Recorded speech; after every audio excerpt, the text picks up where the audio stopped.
নমস্কার। আমাদের প্রত্যেকেরই মনে একটা স্বপ্ন থাকে, এক একজনের এক এক রকম স্বপ্ন। কারো একটা ফ্ল্যাট কিনবো, কারো একটা বাড়ি করব, কেউ একটা গাড়ি কিনবে, বা বিভিন্ন তাদের স্বপ্ন।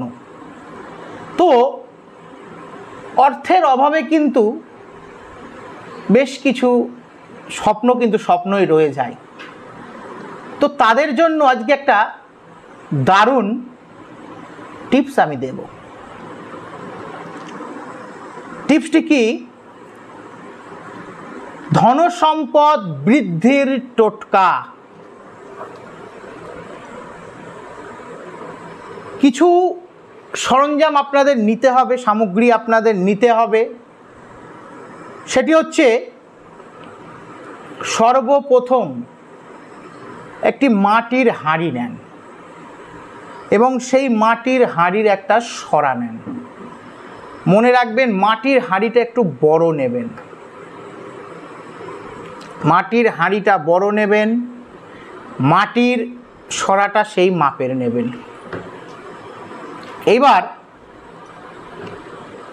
একটা লাল শালু কাপড়ের টুকরো নেন। যদি শালু কাপড়ের টুকরো না পান, চেলি কাপড়ের টুকরো নেবেন। তার ভেতরে কিছু জিনিস দিতে হবে। জিনিসগুলো কি?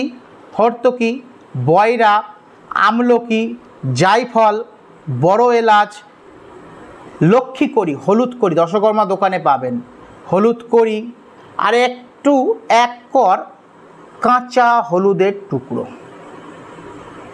এই তিনটে উপকরণ একত্রিত করে একটি গিঁট দেন সেই লাল কাপড়ের টুকরোতে। গিঁট দিয়ে ওই টুকরোটা সামগ্রী ওর ভেতরে ভরে গিঁট দেওয়ার পর ওই জিনিসটা নিয়ে, যে হাঁড়িটা নিয়েছিলেন সেই হাঁড়ির ভেতরে ওটাকে দিয়ে দেন।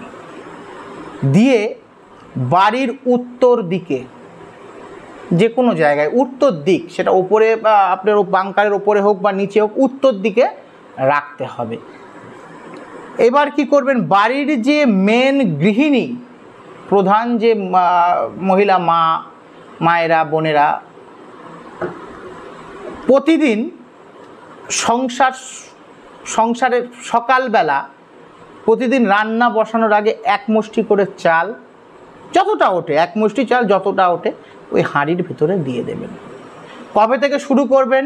পূর্ণিমার দিন থেকে শুরু করুন। এইভাবে চালটি নেন, ওর ভেতরে, হাঁড়ির ভেতরে দিয়ে দেন। প্রতিদিন করতে থাকুন। এক পূর্ণিমায় শুরু করুন, পরের পূর্ণিমায় গিয়ে শেষ করুন। এইভাবে একটা মাস আপনি করে দেখুন, তো আপনি নিজে থেকে বলবেন কতটা আপনি উপকৃত পেয়েছেন।